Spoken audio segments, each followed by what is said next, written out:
Bonsoir Amélie, Bonsoir. tu es donc membre de l'association Big Long Ballas Tout à fait. qui organise en ce moment même une exposition appelée Au pays de Mandan il y a, Mhm. une expo dont on va parler tout de suite et qu'on peut retrouver jusqu'au 28 février, la Bifurque.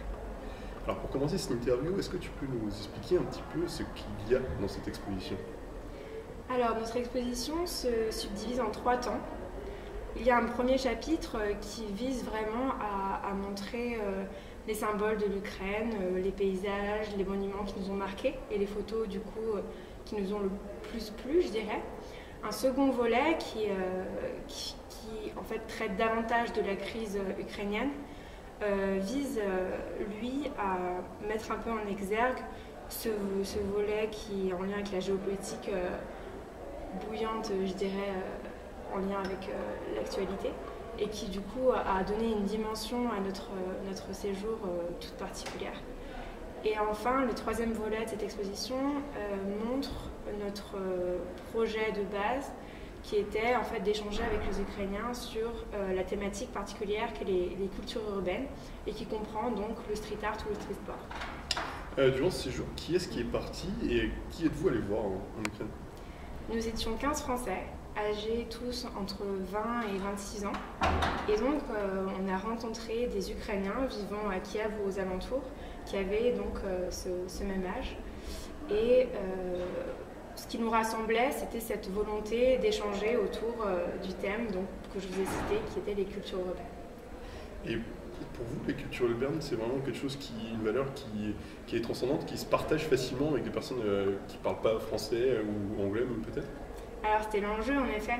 C'est-à-dire que déjà dans notre groupe de Français initialement, on avait des représentations très différentes sur ce qu'était le street art, sur ce qu'était le street sport. Et donc on a eu toute une phase de construction du projet en amont où justement on a travaillé sur ces représentations, on a essayé de les enrichir.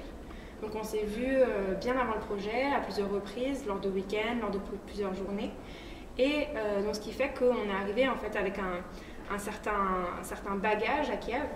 Et puis du coup pour confronter nos représentations et échanger avec les Ukrainiens qui eux de leur côté avaient également des visions très différentes de ce qu'était le street art.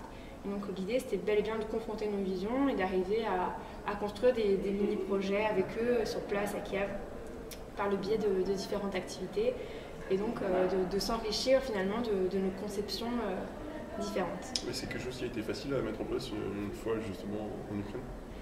Alors, ça dépend. En effet, on a eu quelques difficultés.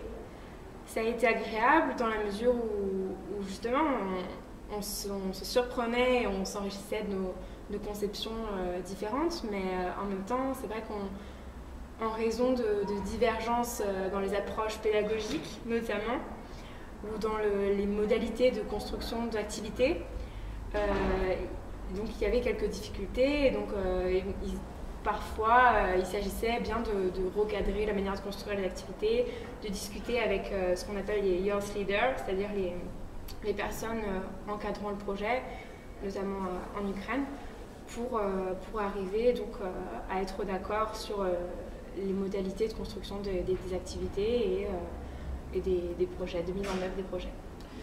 Pour ce projet, justement, vous avez été soutenu par la Commission européenne, je crois. Est-ce que tu peux nous expliquer en quoi consistait leur soutien et surtout ce que ça vous a apporté Oui. concrètement? Oui, alors en effet, donc, notre projet a été construit en collaboration avec le programme Erasmus+, Jeunesse en Action de la Commission européenne, qui soutient en effet les initiatives des associations des pays de l'Union européenne, qui vise en fait à promouvoir certaines valeurs qui sont bien sûr celles de l'UE.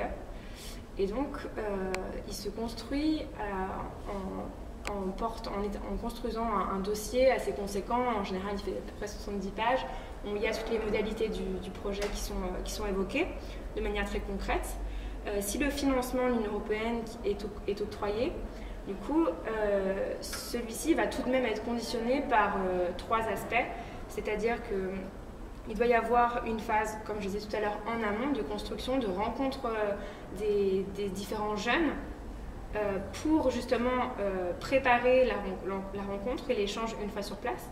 Donc il y a tout un travail de découverte de la thématique choisie, de rencontre entre les différents jeunes, de construction de mini-projets pour justement, une fois sur place, les mettre en œuvre.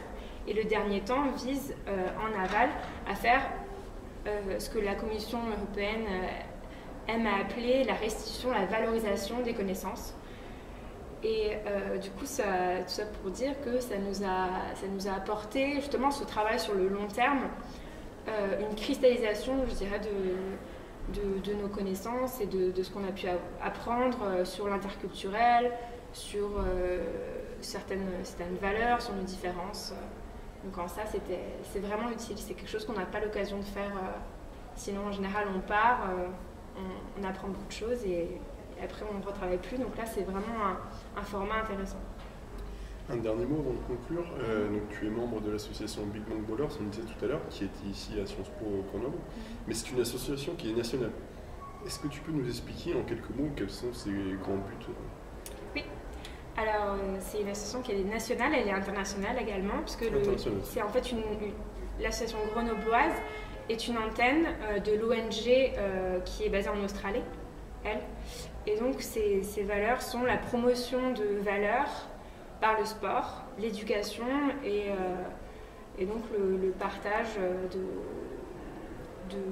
la promotion du vivre ensemble et le partage de valeurs par le vecteur qui est le sport.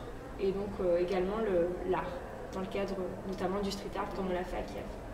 On rappelle cette exposition sur Kiev, on peut la retrouver à la Bifurque jusqu'au 28 février. Je vous incite tous à aller la voir évidemment. Et on te remercie, Émilie. Merci à vous.